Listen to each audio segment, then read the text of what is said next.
Los primeros 2 años fue la superación de la crisis heredada por Echevarría y logró cohesionar a los contrarios en la Alianza para la Producción. A mediano y largo plazo, impulsó el aumento del empleo a fin de limitar los efectos del gasto y los salarios, mantener la demanda de producción y la búsqueda de precios accesibles de la canasta básica. En 1978 y 1979 fue la consolidación de la economía y los años restantes se observó un crecimiento acelerado. El gobierno impulsaba la economía a través del gasto público, que junto con la inversión gubernamental, financiada a través de los crecientes ingresos petroleros, fomentó una política de fuertes incentivos a la iniciativa privada. Se otorgó especial atención a las inversiones petroleras, las cuales generarían demanda de productos extranjeros y nacionales, que redituarían en un fortalecimiento de la industria nacional. La expansión del empleo fue una proclama en el ámbito de lo económico, la cual fue una estrategia para lograr lo que el régimen llamó justicia social. La creación del empleo implicaba necesariamente la expansión de la industria, aumento de la inversión pública y privada. La educación técnica produjo la necesidad de aumentar la matrícula, lo cual significó el aumento de servicios de salud, servicios públicos, entre otros. Asimismo, aparecieron y fortalecieron organismos de apoyo a las clases menos favorecidas, como Fonacot, Conacur y Coplimat.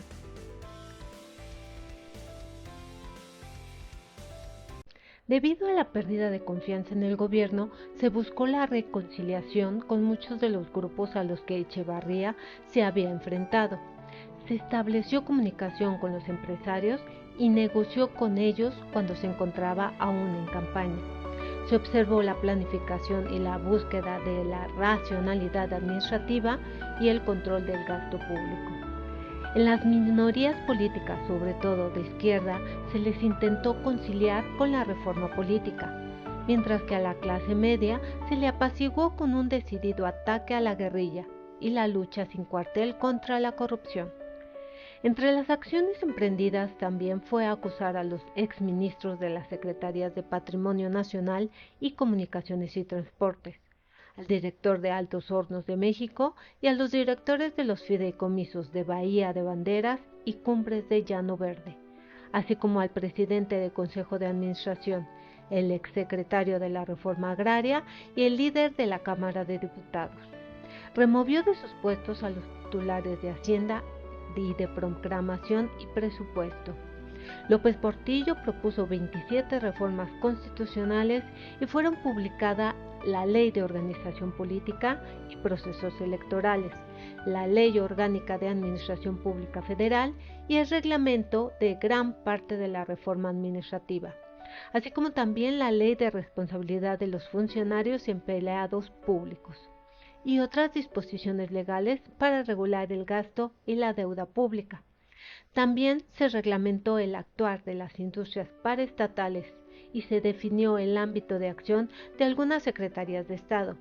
Se crearon nuevos organismos y en el marco legal se conformó el Plan Nacional de Desarrollo Industrial y el Plan Global de Desarrollo. Después de las negociaciones del Plan Mundial de Energía y el cambio de poderes en Estados Unidos, México comenzó a recibir presiones indirectas sobre su política internacional.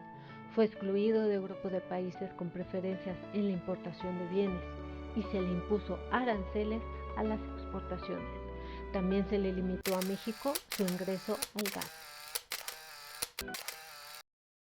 Su principal desafío fue las relaciones con Estados Unidos, quien rechazó la vía del diálogo en todo tipo de negociación global, y debido a que a sus intereses económicos y estratégicos militares les convenía la dictadura de Nicaragua, tuvo una relación ríspida con México.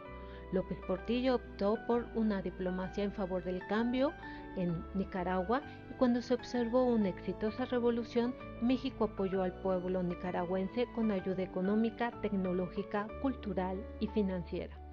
También pugnó por la soberanía de Panamá sobre su canal y el incremento de las relaciones culturales y comerciales con Cuba.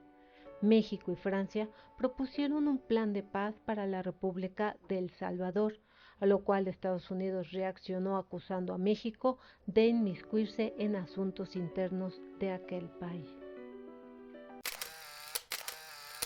La importancia de los recursos petroleros permitió a México variar las condiciones de la política económica acordada con el Fondo Monetario Internacional a finales de 1976. El petróleo sirvió de aval para conseguir recursos financieros en los mercados internacionales de capital, en un momento en el que los excedentes de los países petroleros habían generado una sobreliquidez mundial que se presentaba en el contexto de la recesión económica generalizada en Occidente, lo cual hizo que la política petrolera, el eje de la economía, que significaba tener un nivel de inversión muy elevado, lo cual traería una enorme demanda de productos fabricados por la industria nacional. El boom petrolero y la acelerada expansión económica trajo mayor empleo, demanda y producción. La escalada del precio internacional del petróleo provocó una acumulación excepcional en la riqueza en los países petroleros. En 1973 y 1974, el embargo árabe cuadruplicó el precio del crudo. Para 1979 y 1980, debido a los efectos de la guerra Irán-Irak, el precio del crudo aumentó. Gigantescas transferencias de riqueza parecían apuntar a una nueva era de progreso y prosperidad en los países productores de petróleo, como México, Venezuela y Nigeria. Mientras que el poder de compra de los países petroleros se reducía, el excedente de la balanza de pagos se convertía en un déficit. Las importaciones se incrementaban más rápido que las exportaciones, generando una balanza comercial negativa. La deuda externa se disparaba y la inflación alcanzaba 2 dígitos. Cada uno de los auges petroleros en México, ya sea por incremento en la producción petrolera o por un alza en el precio internacional del crudo, se ha traducido en mejorías instantáneas en el sexenio de López, pero pasajeras, ya que la tasa de crecimiento fue relativamente alta, el incremento importante fue a la inversión, empleo y a los salarios.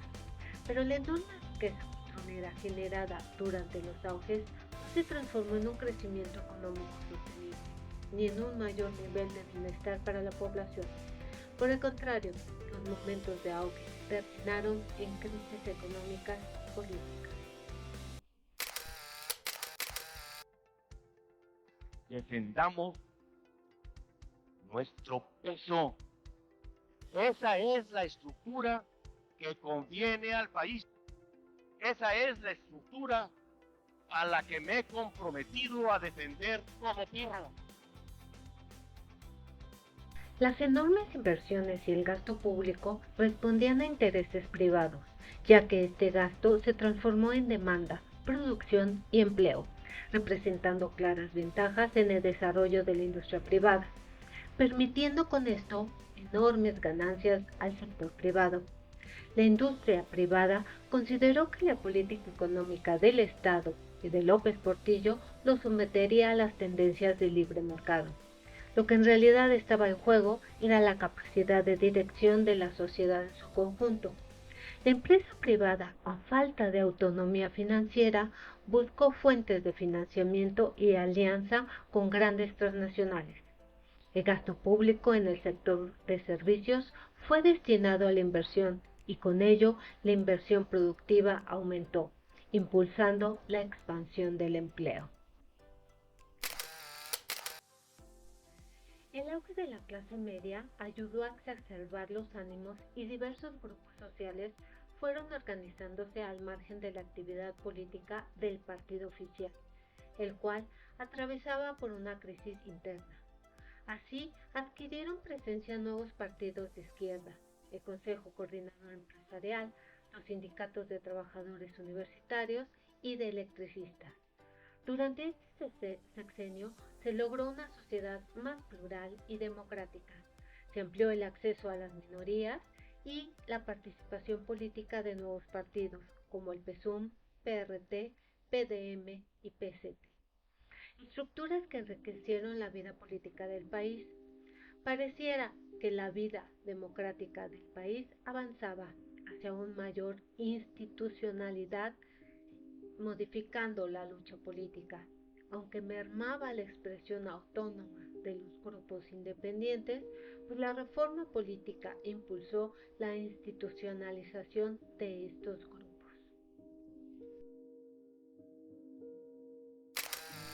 El panorama nacional era que la empresa había perdido terreno debido a su incapacidad de reproducirse, por su ineficiencia como sector productivo en la ampliación de sus espacios.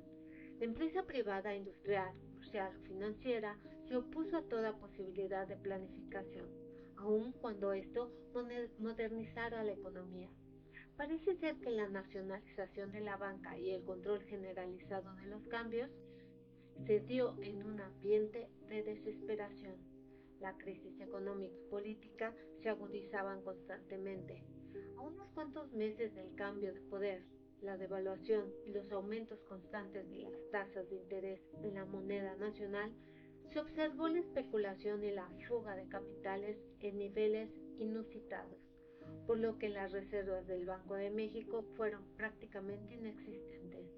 Los ingresos por concepto de exportaciones petroleras fueron insuficientes y parecía inevitable la inflación que rondó los 3 dígitos. Las relaciones de Estado-empresarios no mejoraban, por lo que la nacionalización fue un acto para ajustar cuentas con un sector nacional que devolvía al Estado su capacidad de mando y de gobierno.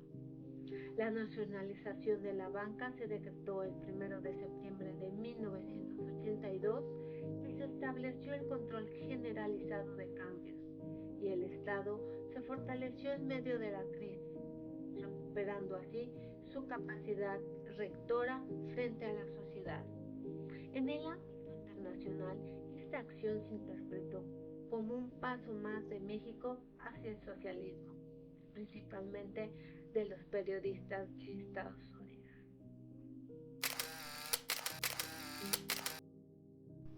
En 1977 el mundo se hundía en una crisis, se manifestaba en una aguda recesión económica. Mientras que a nivel mundial disminuye el crecimiento y el comercio, en la economía mexicana crecía. Sin embargo, el gobierno de López Portillo supo que el desarrollo acelerado traería consigo el riesgo de la inflación. Pese a los éxitos en la reforma política, el empleo, el desarrollo basado en la inversión, el gasto público y los servicios, los agentes externos acumulados provocaron los efectos multiplicadores que desencadenaron la crisis de 1982, la peor crisis que haya vivido México. El descenso del precio del petróleo se redujo drásticamente, los ingresos de México por concepto de exportaciones también bajó, lo cual impactó negativamente al gasto público y a la economía en su conjunto, y daba cuenta de los desequilibrios de la estructura industrial. En el ámbito político y social, provocó la pérdida de confianza y credibilidad en su gobierno. Con el derrumbe de los precios del crudo, México mostró toda su vulnerabilidad, su alto grado de dependencia en los terrenos financieros, tecnológicos y comerciales. La baja del petróleo dejó clara la magnitud y deficiencias estructurales de la economía mexicana, que no pudieron ser resueltas en los años de auge. Dejó claro que el desarrollo del país no podía estar sustentado en un solo recurso, aun cuando éste fuera estratégico. También demostró que la economía industrial importada traía una cantidad de insumos, sobre todo los bienes de capital y materias primas intermedias. Se comprobó que el comportamiento de las finanzas internacionales es determinante para el desarrollo del aparato productivo nacional. Mi opinión con respecto al sexenio de López Portillo, pues bueno, fue un periodo de pujanza económica, pero creo que no hubo un equilibrio entre la construcción de nuevas instituciones que daban apoyo a los empleados, a los trabajadores,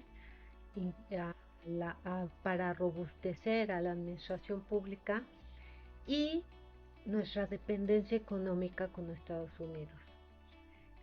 Eh, Pienso que se dejó muy al azar la continuidad de tener petróleo con ese beneficio y no se tomaron las medidas necesarias. En mi opinión, podría haber sido como estrategia limitar un poco la dependencia con Estados Unidos económicamente, no reducir un poco pues todas estas grandes instituciones que hizo, que en algunos casos duplicaban los recursos para apoyo de seguridad social. Entonces, creo yo que no hubo una muy buena planeación.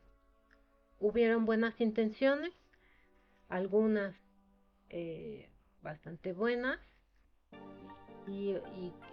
pero se dejó a un lado lo más importante, que era tener y asegurar un desarrollo económico a corto, mediano y largo plazo. Gracias.